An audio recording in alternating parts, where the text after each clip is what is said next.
नमस्कार मित्रों, आज हम वाक्यों के बारे में जानेंगे। तत्सम और तद्भव रूप शब्दों का क्या होता है उनके बारे में जानेंगे। सबसे पहले ये जानिए कि वाक्य क्या होता है, भाषा क्या होती है। हम अपने विचारों को दूसरों तक पहुंचाने के लिए किस चीज का प्रयोग करते हैं? भाषा का। भाषा क्या होती है? जब हम कोई बात कहने के लिए शब्दों का या वाक्यों का प्रयोग करते हैं। तो कई शब्दों को मिलाकर जब हम लिखते हैं तो वो वाक्य बन जाता है, और जब हम कुछ अक्षरों को मिलाकर साथ में लिख देते हैं जिनका कोई अर्थ भी हो, तभी वो शब्द कहलाता है। अगर कुछ शब्द हम पास पास लिख दें लेकिन उनका कोई अर्थ ना हो तो वो शब्द नहीं कहलाएगा। शब्द कई तरह के होते हैं, वर्गीकरण किया जा सकता है, क्लासिफिकेशन किया जा सकता है। शब्द विशेष रूप से आज हम जानेंगे तद्भव और तत्सम शब्द क्या होते हैं। तो चलिए शुरू करते हैं। शब्दों का वर्गीकरण कई आधारों पर किया जा सकता है। तो सबसे पहला है उत्पत्ति के आधार पर। उत्पत्ति के आधार पर क्या होता है? जो शब्द किस भाषा से कहाँ से आया है, कैसे उत्पत्ति हुई है, उसे हम शब्दों की उत्पत्ति या इतिहास कहते हैं। तो सबसे पहले जानिए तत्सम शब्द। तत्सम शब्द क्या होते हैं? जो संस्कृत भाषा के शब्द होते हैं और हिंदी में प्रयोग में लाए जाते हैं, और उन्हें उसी रूप में प्रयोग किया जाता है जो संस्कृत में होते हैं। तो उसे हम तत्सम शब्द कहते हैं। जैसे सूर्य, अग्नि, माता पिता, ये स्वर्ण, ये सभी तत्सम शब्द हैं। ये संस्कृत के शब्द हैं और हिंदी में प्रयोग में लाए जाते हैं, उसी रूप में प्रयोग में लाए जाते हैं। अब जानेंगे हम तद्भव क्या होते हैं। तद्भव शब्द वे होते हैं जो होते तो संस्कृत भाषा के हैं, लेकिन उनको हम बदल कर, कुछ शब्दों का अदल बदल करके उसे हम हिंदी में प्रयोग में लाते हैं। तो उसे हम तद्भव शब्द कहते हैं। उनका रूप बदल जाता है और हम उसको हिंदी में प्रयोग लाते रहते हैं। ये अधिकांश शब्द हिंदी में इतने प्रचलित हैं कि आप उस शब्द के साथ संस्कृत के शब्दों को जानते हुए भी उन्हीं शब्दों को प्रयोग में लाते हैं। जैसे दुग्ध, ये संस्कृत का है और हिंदी में हम कहेंगे दूध। मुख, मुख होता है संस्कृत का शब्द और हिंदी में हम क्या कहते हैं? मुंह। तो ऐसे बहुत से शब्द हैं। चंद्र, चंद्र को हिंदी में कहते हैं चांद, तो हम चांद शब्द का प्रयोग करते हैं। तो ये तद्भव शब्द है। लक्ष्य, इसको हिंदी में कहते हैं लाख। तो ये संस्कृत के शब्द को हिंदी में प्रयोग में लाते हैं, हल्के से शब्दों को बदल लेते हैं, वो तद्भव शब्द कहलाते हैं।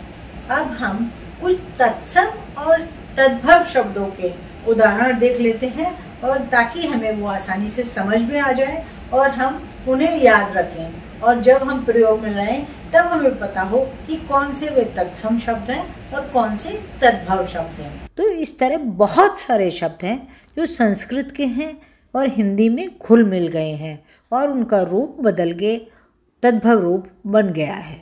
अब हम आपको कुछ शब्दों की सूची दे रहे हैं जिससे हम तत्सम और तद्भव शब्द बता रहे हैं। इससे आपको ज्ञात हो जाएगा कि वैदिक समय में किस तरह उच्चारित किया जाता था, तत्सम शब्द होता था। अब जिस रूप में आज प्रचलित हो गया है वो तद्भव होता है। तो वो शब्द कौन सा है? थोड़े से उदाहरण सीख लेते हैं। आश्चर्य, तद्भव होता है अचरज। अक्षय, इसका तद्भव होता है आँख। अगम्य, तद्भव अगम। तत्सम आलस्य, तद्भव आलस। आश्रय, इसका तद्भव होगा आसरा। आशीष, इसका तद्भव होगा असीस। ओष्ठ, इसका तद्भव होगा ऊँट। अमावस्या, इसका तद्भव होता है अमावस। अग्र, आगे। उलूक, उल्लू। उच्च, ऊंचा। उष्ट्र, ऊंट। उपर्युक्त, इसका होता है उपरोक्त। एकत्र, इकट्ठा। कुपुत्र, कपूत, कपोत, कपोत का होता है तद्भव कबूतर। कूप, कुआं। कर्ण, कान। क्लेश, क्लेश का तद्भव होता है कलेश। तत्सम देखिए, तत्सम है भिक्षा, तद्भव है भीख। ग्राम, उसका होता है तद्भव गांव। काक, कौआ। मयूर, मोर। निद्रा तत्सम शब्द है और नींद तद्भव शब्द है।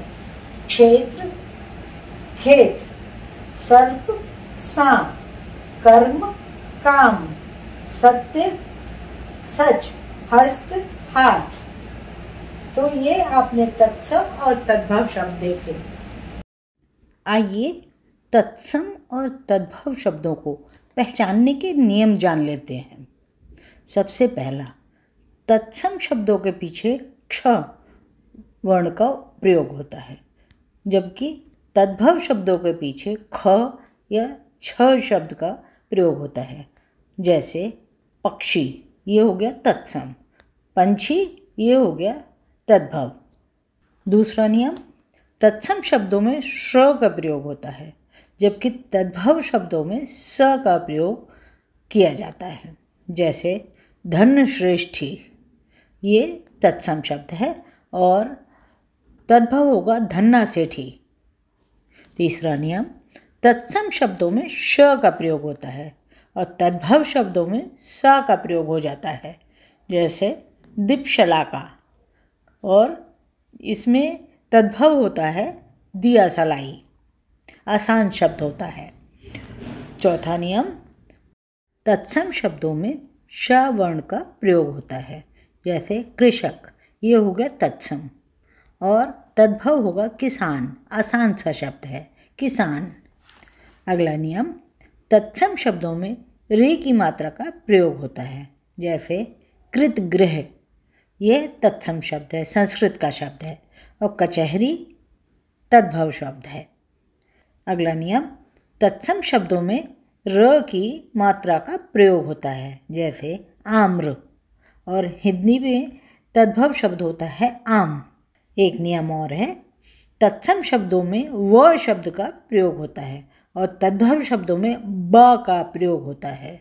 जैसे तत्सम है वन, तद्भव है बन। ये तत्सम और तद्भव शब्द देखे, इनको आप याद कर लीजिए ताकि आपको याद रखने में, पढ़ने में आसानी रहे। लॉजिक टच देखते रहिए। लॉजिक टच को सब्सक्राइब करना ना भूलें, लाइक करें और सब्सक्राइब करें, और हाँ, दोस्तों के साथ वीडियो को शेयर करना ना भूलें। हमें आपके व्यूज का और कमेंट्स का इंतज़ार रहेगा। Thank you.